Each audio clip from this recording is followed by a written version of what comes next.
السلام علیکم ورحمۃ اللہ وبرکاتہ۔ الحمد للہ نحمده ونستعینه ونستغفره ونؤمن به ونتوکل علیہ ونعوذ باللہ من شرور انفسنا ومن سیئات اعمالنا من يهده الله فلا مضل له ومن يضلله فلا هادي له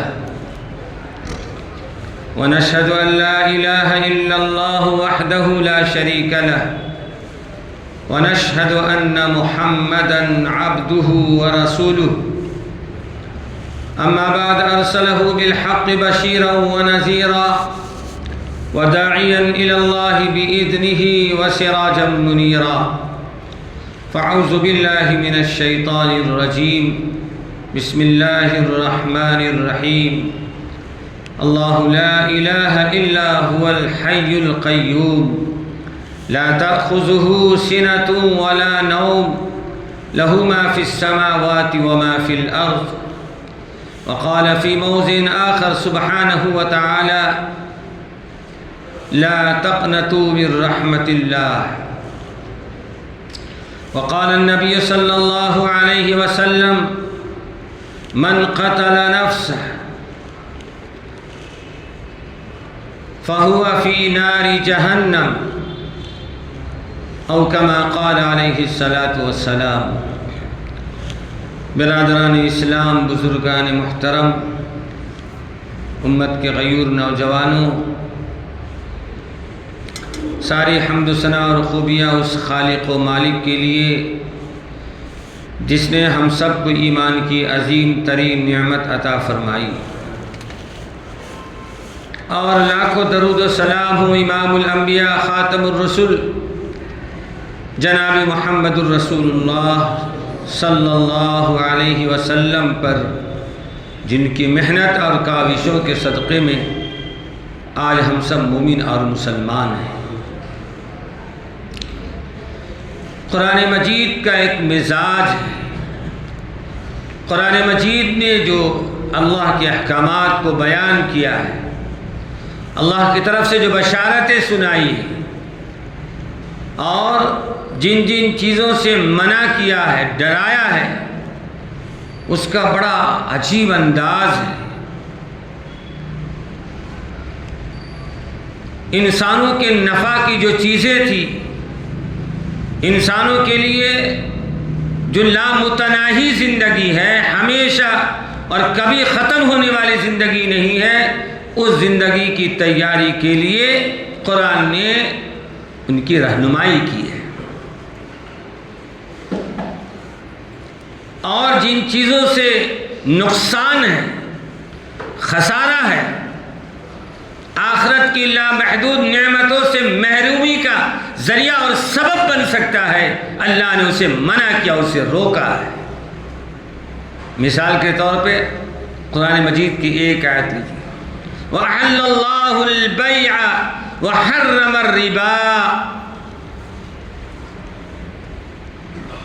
ایک مثال، اللہ رب ذوالجلال نے قرآن مجید میں فرمایا وَأَحَلَّ اللَّهُ الْبَيْعَ، تجارت کو، کاروبار کو، لینے دینے کو ہم نے جائز قرار دیا، حلال قرار دیا۔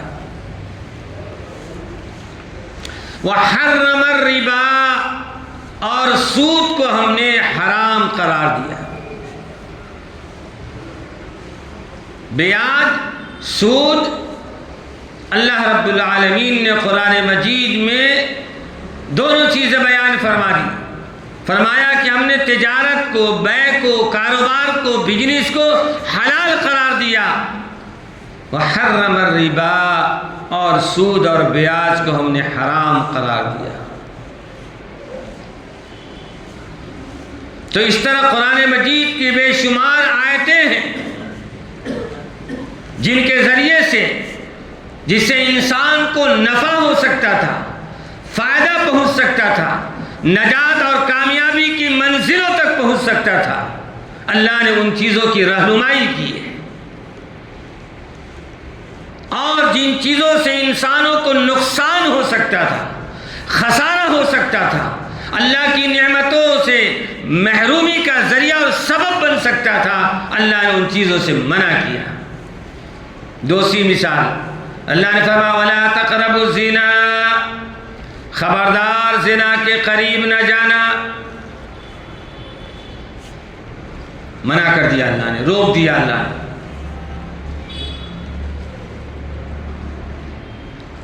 اللہ رب ذوالجلال نے اس طرح قرآن مجید میں اپنے بندوں کی رہنمائی کے لیے بے شمار طریقے بدل بدل کر اللہ نے اپنے بندوں کو سمجھایا۔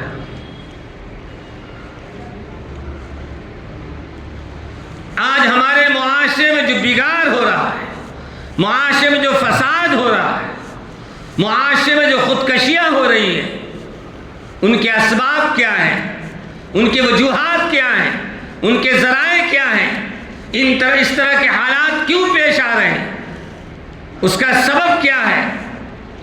دوستو اور بزرگوں، اس کی وجہ یہی ہے کہ پہلے ہم اس بات کو سمجھیں کہ ایک انسان کا رشتہ اور خصوصاً ایک مومن کا رشتہ رب کے ساتھ کتنا مضبوط ہونا چاہیے، کتنا گہرا ہونا چاہیے، اللہ اس کے رسول سے اس کا رشتہ کتنا مضبوط ہونا چاہیے۔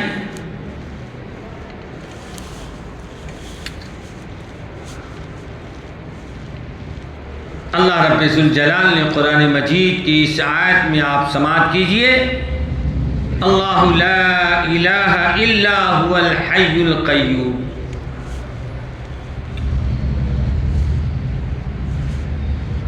یہ جو فسادات ہو رہے ہیں، یہ جو نقصانات ہو رہے ہیں اور جانیں جا رہی ہیں اور خودکشی لوگ کر رہے ہیں، اپنے آپ کو جان کو ہلاک کر رہے ہیں، اس کے اسباب میں یہ بھی اسباب ہے کہ اللہ کی ذات پر پورا یقین نہیں ہے،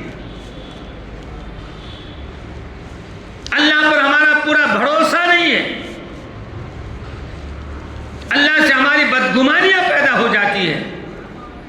اللہ نے اس بدگمانی کو دور کرنے کے لیے فرمایا لا تقنطوا من رحمت اللہ، خبردار یاد رکھنا اللہ کی رحمت سے نا امید نہیں ہونا۔ خودکشی وہی کرتا ہے، جان کو ہلاک وہی کرتا ہے، سوسائڈ وہی شخص کرتا ہے یا کرتی ہے جس کو اللہ کی رحمت سے نا امید ہو جاتے ہیں۔ اور اللہ کے نبی صلی اللہ علیہ وسلم نے فرمایا، قرآن مجید کی اس آیت کی تشریح بتا رہی ہے کہ اللہ کی رحمت سے نا امیدی کفر کا درجہ ہے۔ ایک مومن، ایک مسلمان کا ادنا سے ادنا درجے کا مسلمان یہ ہونا چاہیے کہ مرنے سے پہلے پہلے بھی اللہ کی رحمت سے نا امید نہیں ہونا۔ کیوں؟ اس لیے کہ ہمارا خالق وہ ہے جو ذرے کو چاہے خورشید کر دے، صحرا کو چاہے گلزار کر دے، ہر ایک قطرہ تو ہے سمندر، اللہ اکبر اللہ۔ وہ تو ایسی طاقت والا ہے، ایسی قوت والا ہے جو اپنے بندے کی مغرب کی نماز قضا ہونے والی ہے، اپنے نبی کے لیے اللہ نے سورج کو حکم دیا خبردار رک جا،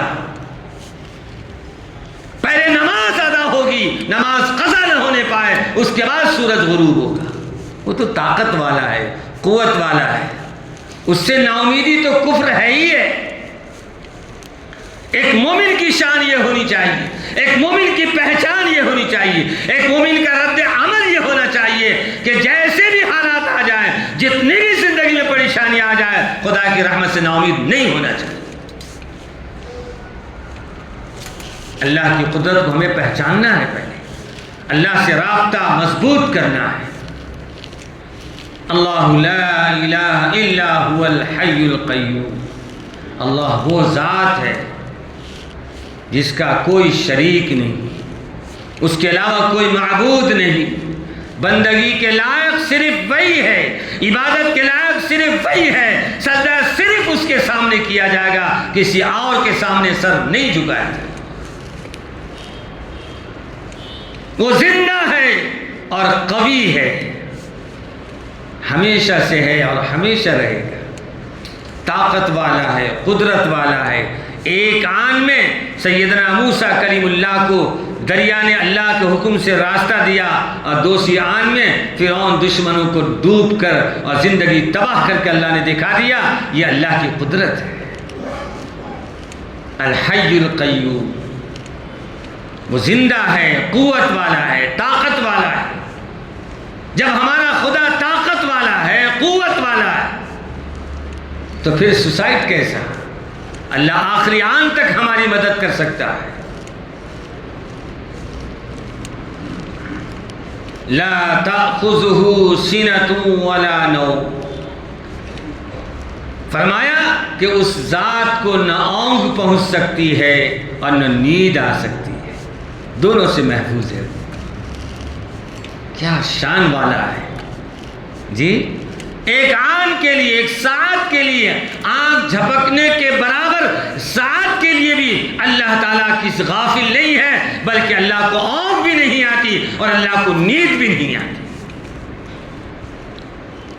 لا تأخذہ سنۃ ولا نوم، ایسی طاقت والا، ایسی قدرت والا خدا ہے.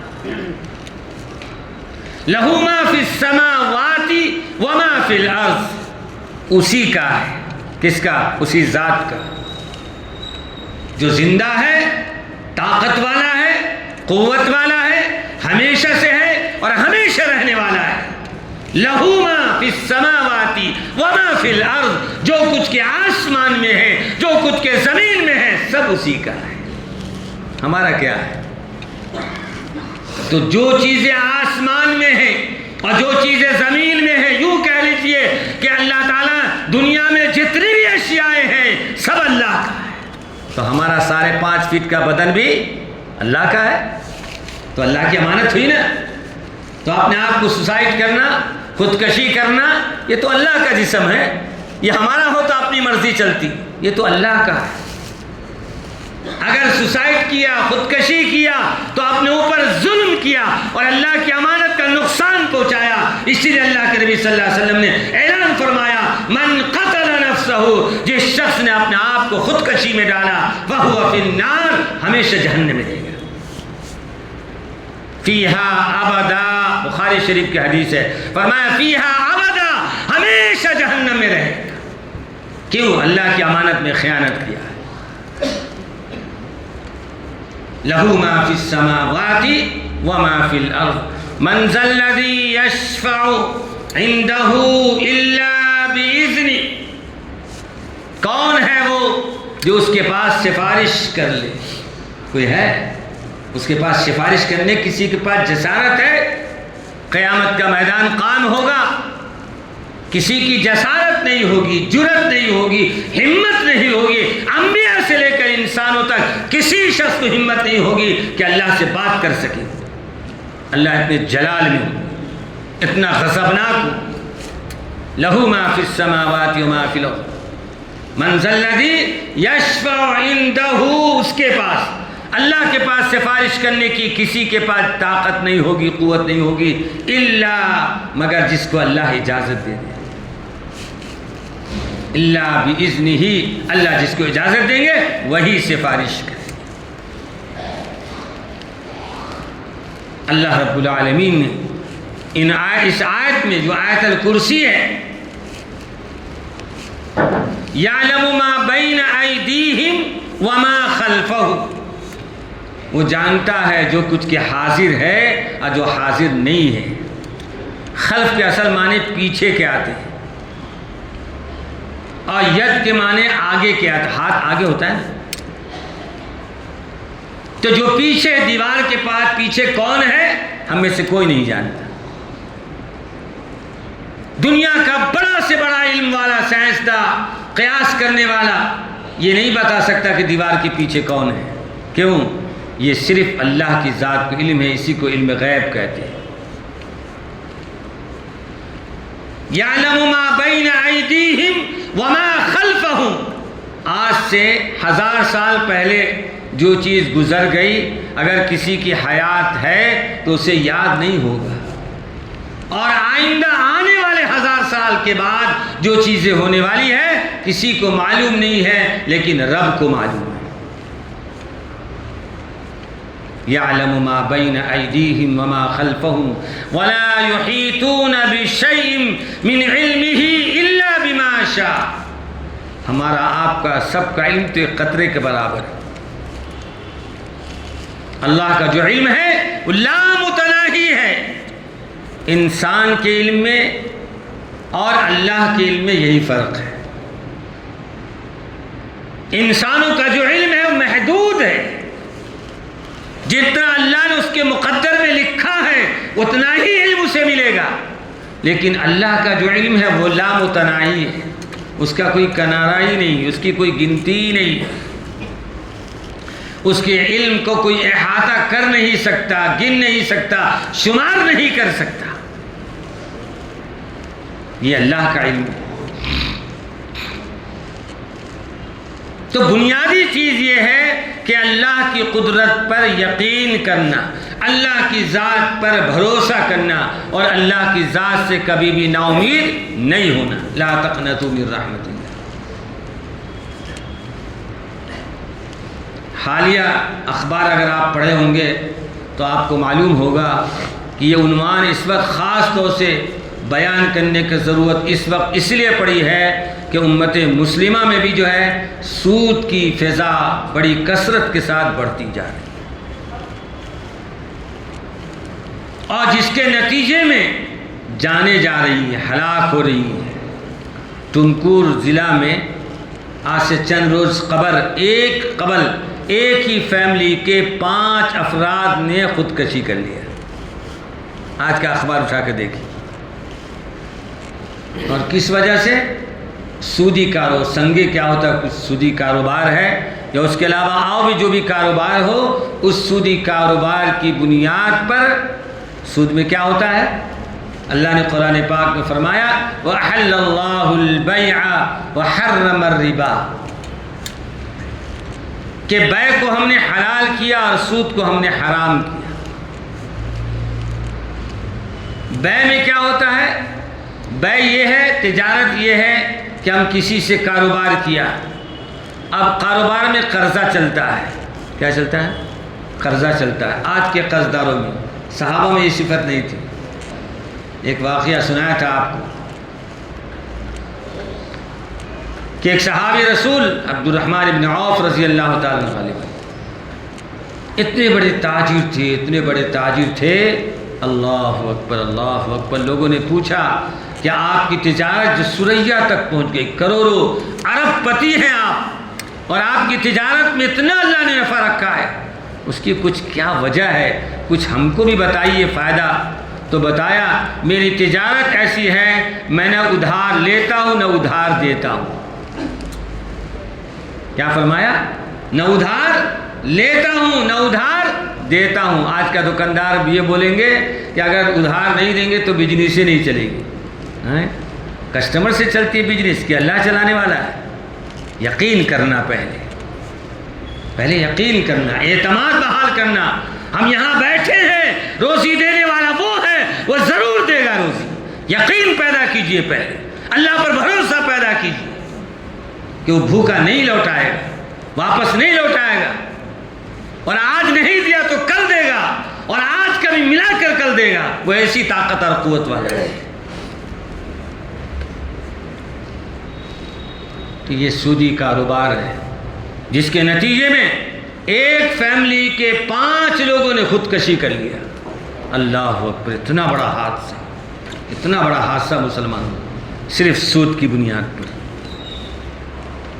تو اس کاروبار میں جو لین دین ہوتا ہے اس کی 2 شکل ہوتی ہے.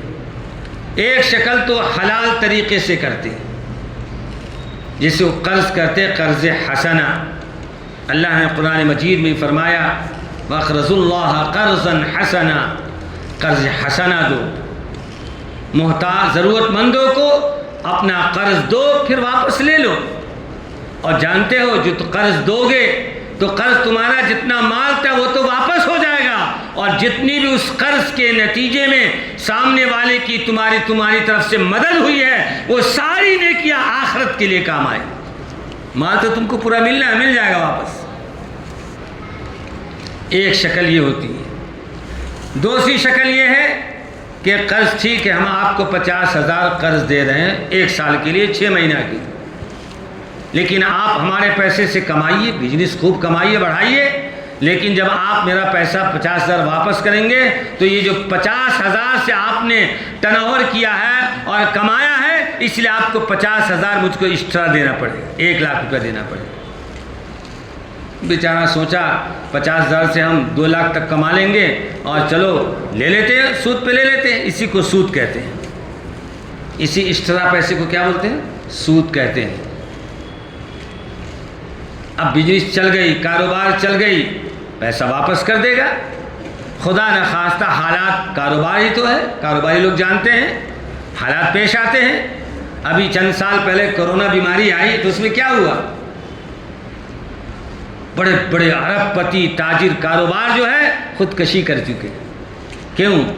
جس کی فیکٹری میں 1,000 کام کر رہا تھا، ایک فرد بھی نہیں، اب اس کے فیکٹری میں اور کارخانے میں لاکھوں کروڑوں کے مال پڑے ہوئے ہیں، اور جس کا پیسہ ہے وہ تقاضا کر رہا ہے، ماننے کو تیار نہیں ہے۔ اب کیا کرے گا اس حالت میں؟ اس حالت میں لوگ جا کر کمپلین دے دیتے کہ میرا فلاں پیسہ لیا ہے، پروف یہ ہے، پیسہ دے نہیں رہا، اب پولیس اس کو ٹارچر کرے گی اور اتنا پریشان کرے گی، گنڈا لگا دے گا۔ نتیجہ یہ ہوگا کہ انسان بالآخر مجبور ہو کر، پریشان ہو کر خودکشی کرنے پر مجبور ہو جاتا ہے۔ ہم یہ کام کریں گے کیوں؟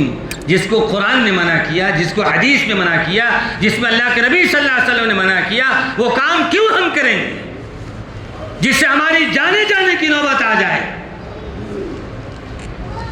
اور وہ بھی ظلم پر ظلم۔ اللہ نے حدیث پاک، اللہ کے نبی صلی اللہ علیہ وسلم نے حدیث پاک میں فرمایا، من قتل نفس، جس شخص نے اپنا قتل کیا، خودکشی کیا، اپنے بارے میں آیا، تو خودکشی کرنے والوں کو اللہ نے کہا، اللہ کے نبی نے فرمایا ہمیشہ کا ٹھکانہ جہنم ہوگا۔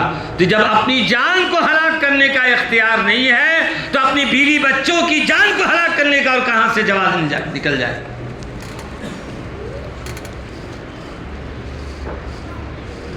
تو اسی لیے اللہ تعالیٰ نے پابندی لگا دی، شرط لگا دیا کہ خبردار خبردار ایسی حرکت نہیں کرنا، ایسا کام نہیں کرنا جس سے جانے کی نوبت آ جائے، جان جانے کی نوبت آ جائے، ایسا قدم ہی نہیں اٹھانا، ایسا کام ہی نہیں کرنا۔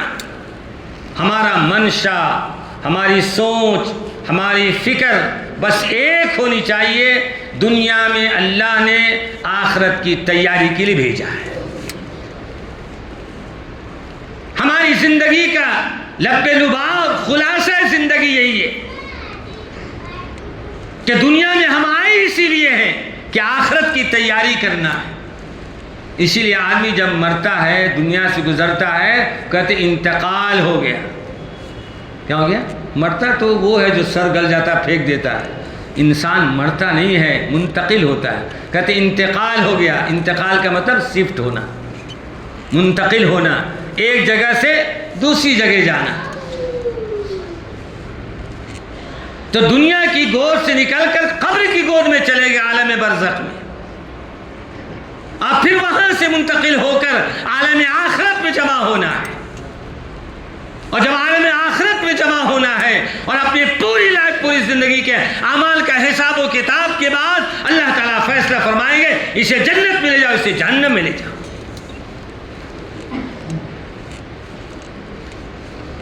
ابھی تو نہیں سمجھ میں آتا، لوگ تنگ آ کر، عاجز آ کر، پریشان ہو کر خودکشی کر لیتے ہیں اور اپنے آپ کو سوسائڈ کر لیتے ہیں اور کہتے ہیں، اور آخرت کا نتیجہ معلوم نہیں ہے۔ اتنا سخت حدیث پاک میں آیا، اللہ کے نبی صلی اللہ علیہ وسلم ارشاد فرماتے ہیں، جو شخص خودکشی کرتا ہے قبر میں جب تک رہے گا، اگر اس نے زہر کھا کر مرا ہے تو ہمیشہ قبر میں اسے زہر ہی دیا جائے گا۔ پیاس کی شدت ہوگی تو اس کو زہر دیا جائے گا، اور قبر کے اٹھنے تک، قیامت کے دن تک اسی حالت میں رہے گا، اسی سزا میں رہے گا، اسی تکلیف میں رہے گا۔ اور آپ نے یہ بھی ارشاد فرمایا، اگر کسی نے دھاردار چیز سے اپنے آپ کو ہلاک کیا ہے تو ہمیشہ اس کے ساتھ قبر میں یہی معاملہ ہوتا ہے۔ کوئی معمولی سزا ہے؟ اور قرآن اللہ کے نبی صلی اللہ علیہ وسلم کے الفاظ پہ غور کیجیے. یہ 2-4 دن کی سزا جہنم کی نہیں ہے. اللہ کے نبی صلی اللہ علیہ وسلم فرما رہے ہیں فیہا ابدا. بخاری شریف کی اس حدیث کا آخری حصہ ہے فیہا ابدا، فرمایا ہمیشہ جہنم میں رہنا پڑے. وہ کیا زندگی ہے کہ اپنی آخرت سے محروم ہو گئے. اللہ نے ایمان سے نواز دیا، نبی کی محبت اور نبی کے عقیدے سے نواز دیا، قرآن جیسی نعمت عطا فرما دیا، لیکن اس کے باوجود ہمیشہ کا ٹھکانہ جہنم بنا لیا. اس سے بڑا نقصان اور اس سے بڑا خسارہ اور اس سے بڑا افسوس کی بات کیا ہو سکتی ہے. اس لیے تمام مسلمانوں سے یہ گزارش ہے، یہ پیغام ہے، یہ نصیحت ہے کہ سارے کے سارے لوگ تجارت یقیناً ضرور کیجیے. 2-4 جمعہ پہلے یہ بیان آیا تھا کہ تجارت سے خوب اپنے آپ کو لگائیے، حلال پیسہ خوب کمائیے. نوکری سے تو اتنا پیسہ آئے گا آپ کا گزران ہوگا، لیکن زندگی میں اگر کچھ بننا ہے اور آخرت کی تیاری کے لیے سوغات بھیجنا ہے، مسجد بنانا، مدرسہ بنانا اور غریبوں کی یتیموں کی شادیاں کرنا، ایسے نیک اعمال کرنے کا ارادہ ہے تو آپ تاجر بنیے اور کاروبار سے لگیں. اور کاروبار کے لیے 10 لاکھ کا مال کاروبار کے شروع کرنے کے لیے ضروری نہیں ہے. آپ 1000 سے 5000 سے شروع کر سکتے ہیں. 1000 5000 سے مثالیں موجود ہیں جنہوں نے 500 روپے سے کاروبار کیا، آج کم از کم کروڑوں کی اس کی خود کی دکانیں. آپ کہتے ہیں میں نام بتاتا ہوں. تجارت سے لگیے، نبی کی سنت ہے. اور جب تجارت سے آپ لگیں گے تو حلال پیسہ آئے گا، اور جب حلال پیسہ آئے گا تو سود کی ضرورت نہیں پڑے گی. آپ نے بچوں کی تعلیم کے لیے سود لینا نہیں پڑے گا، کاروبار کے لیے سود کی ضرورت نہیں پڑے گی، گھر کو کرائے پر اور لیز پر لینے کے لیے سود لینے کی ضرورت نہیں پڑے گی، مکان بنانے کے لیے بینک سے سود جو لیتے ہیں. اللہ وقت ہو گیا ہے، اب تفصیل کا وقت نہیں ہے. بہرحال عقل مندوں کے لیے اشارہ کافی ہے. دنیا فانی ہے، دنیا میں اللہ نے ہم سب کو آخرت کی تیاری کے لیے بھیجنا ہے. آخری سانس تک، آخری دم تک حلال کھانے کی کوشش کیجئے. حلال کھائیں گے ہمارے خون میں طاقت پیدا ہوگی، جرأت پیدا ہوگی، نیک اعمال کی توفیق پیدا ہوگی. اور حرام کھائیں گے، سود کھائیں گے، رشوت کھائیں گے تو ہمارے خون اتنا کمزور ہو جائے گا کہ نہ نیک اعمال کی توفیق ہوگی، نہ کسی کے سامنے حق بولنے کی توفیق ہوگی، نہ کسی کے سامنے صحیح سے بات کرنے کی توفیق ملے گی. کیوں؟ اس لیے کہ ہمارے رگوں میں جو خون دوڑنے والا ہے وہ حرام ہے، وہ سود ہے، وہ رشوت کا ہے. حلال کھائیے، اپنے بچوں کو حلال کھلائیے، اپنے بچوں کے لیے اپنی آخرت کو برباد نہیں کیجیے. اللہ نے قرآن میں کہہ دیا ہم تمہیں بھی روزی دیتے ہیں، تمہاری اولاد کو بھی روزی دیتے ہیں. من قتل نفسا، جس شخص نے اپنے آپ کو خودکشی کر لیا، ہلاک کر لیا، فی نار جہنم، ہمیشہ ہمیشہ وہ جہنم میں رہے گا، فیہا ابدا.